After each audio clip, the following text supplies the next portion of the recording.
This album is an audio virus infecting reality. Redacted. Memorandum. Incident report.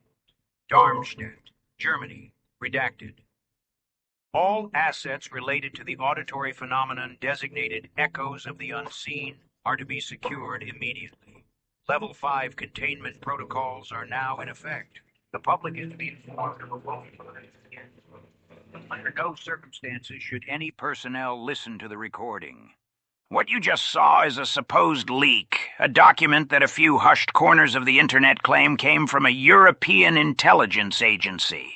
Officially, it doesn't exist. Officially, the auditory phenomenon in Darmstadt, Germany, was just sound checks for a local hi-fi event. But the stories refuse to die. They talk about an album that isn't just music, but a weapon. They call it an audio virus, and the question isn't if it will infect you, but when. Section 1. The Ghost in the Machine.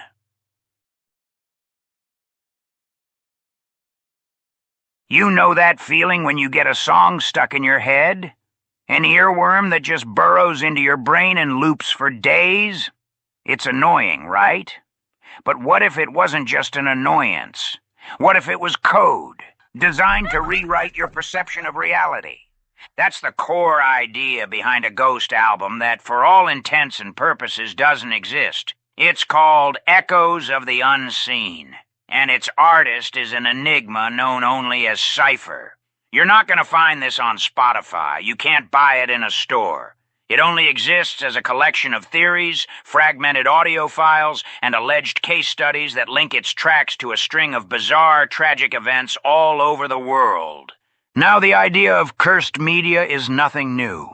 We've got stories of haunted paintings, deadly books, and found footage tapes that seem to carry some kind of malevolent energy. But Echoes of the Unseen is different. The theory isn't that it's haunted by a ghost. It's that the album is the ghost, a mimetic weapon. Think of it like a virus for your mind. The music is the delivery system, and the lyrics are the payload, a string of code that infects you, planting ideas and compulsions that blossom into real-world action. And while governments have definitely used music as a psychological tool for decades, this is something else entirely. This isn't about breaking someone down with noise. It's about rewriting them with a song. The entire narrative is, of course, presented as speculative fiction. These government reports are unverified, and the case files are invented stories circulating online. Still, the framework is so detailed and so unnervingly plausible that it's become its own phenomenon, the oral equivalent of a creepy pasta that just refuses to die. Section 2. The Architect of Chaos. Who is Cypher? So who's the architect of this so-called audio virus? Who is Cypher? The short answer is nobody has a clue. The name itself is a hint, a code, a secret. There are no photos, no interviews, no live shows, just burner accounts uploading encrypted files that are then allegedly decrypted and shared among a select few. This anonymity has kicked off a ton of theories. One popular idea is that Cypher isn't a person at all, but an advanced AI, an algorithm fed a steady diet of protest music, Black Ops field manuals, financial market data, and doomsday prophecies. This theory suggests it merges the raw energy of thrash metal with the cold, predictive logic of doom algorithms, creating something that speaks directly to our deepest anxieties. Another theory claims Cypher is a disillusioned intelligence operative or maybe an ex-quant from Wall Street. Someone who truly understood the systems that run our world and decided to turn them into an instrument. And if you search for Echoes of the Unseen today, you'll actually find a few results, which just adds to the mystery. There's an instrumental album by an artist named Kais Essar and a techno record from someone called Hoedus. Conspiracy theorists will tell you these are just chaff, decoys released to muddy the waters and make the real album harder to find. It's a classic misdirection, hiding the signal in the noise, and it feeds perfectly into the myth. The deadliest album in the world is, by its very nature, unseen. Section 3. The Hidden Meter of the World. How could an album actually script reality? The central theory is as fascinating as it is terrifying. It suggests that our global systems, financial markets, political movements, social media trends, all operate on a kind of rhythm, a hidden meter. They have patterns, cadences, and predictable beats. Cipher, according to the lore, doesn't predict the future. Cipher reads the meter. Think of it this way. For ages, concept albums have been used to critique the world. Pink Floyd's Animals used George Orwell's allegories to break down social hierarchies. David Bowie's Diamond Dogs built a whole world out of Orwell's 1984, with tracks like Big Brother acting as a warning against totalitarian control. These albums held a mirror to society. Echoes of the Unseen is said to shatter that mirror. The theory goes that Cipher identifies the systems, or even the people who are closest to a breaking point. A stressed-out financial analyst, a radicalized politician, a desperate activist. The music then acts as a nudge, a resonant frequency that pushes them right over the edge. The lyrics aren't a prophecy, they're psychological programming.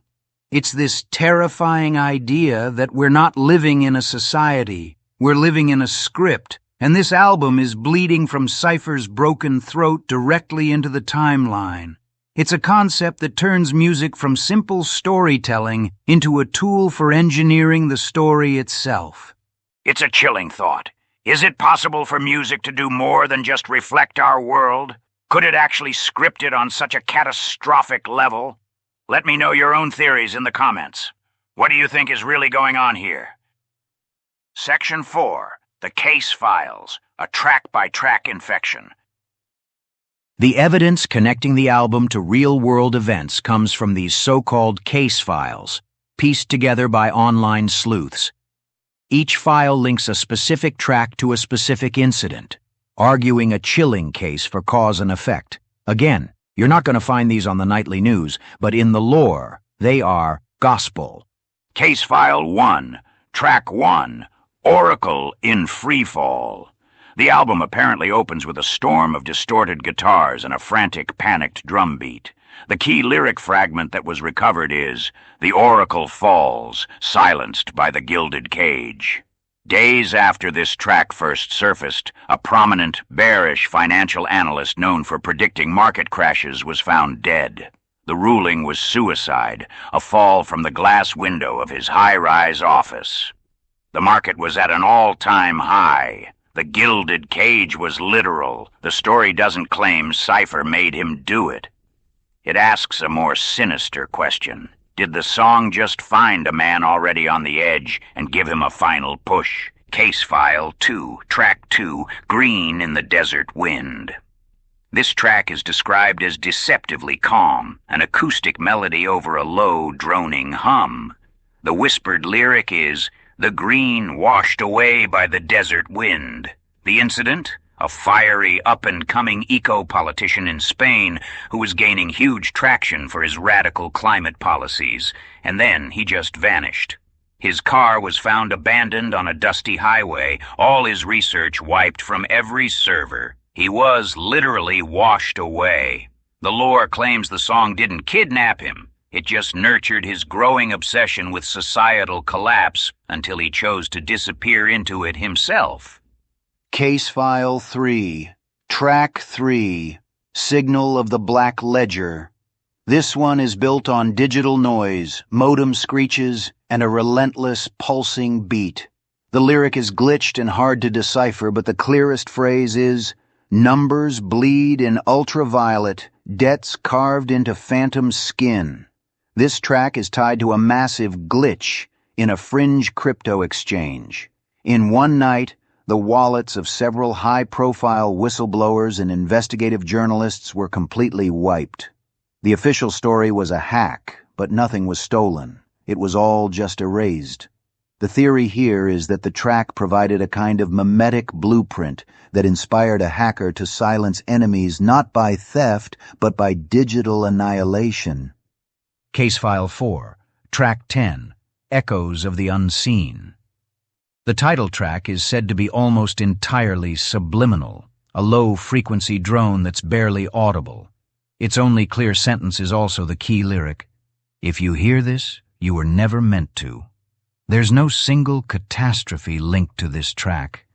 Instead, there are dozens of reports from listeners who experience shared nightmares after hearing it. Nightmares of an impossible sprawling city under a black sun. It's described as the most direct infection, a virus that doesn't cause a physical event, but instead maps an unseen reality onto the minds of its victims. Case File 5, Track 12, Last Broadcast from Nowhere.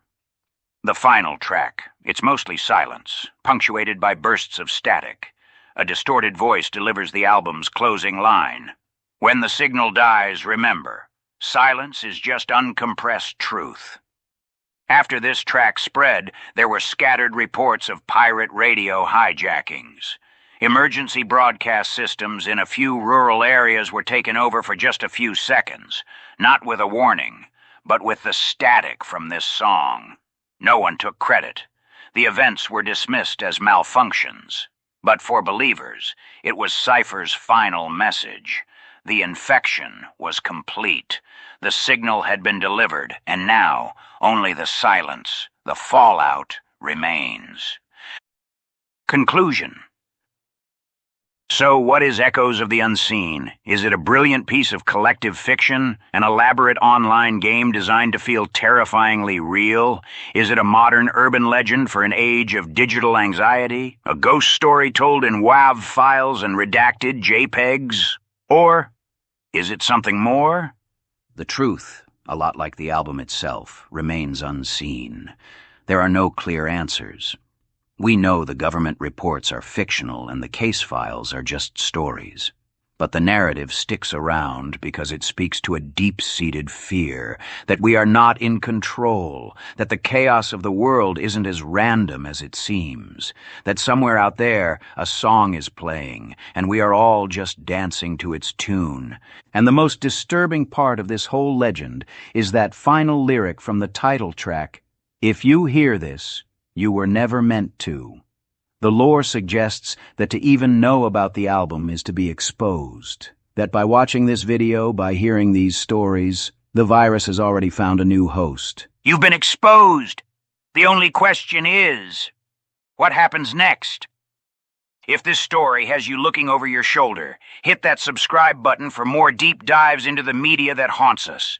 Share this video, and let's talk. Spread the signal and see what echoes back.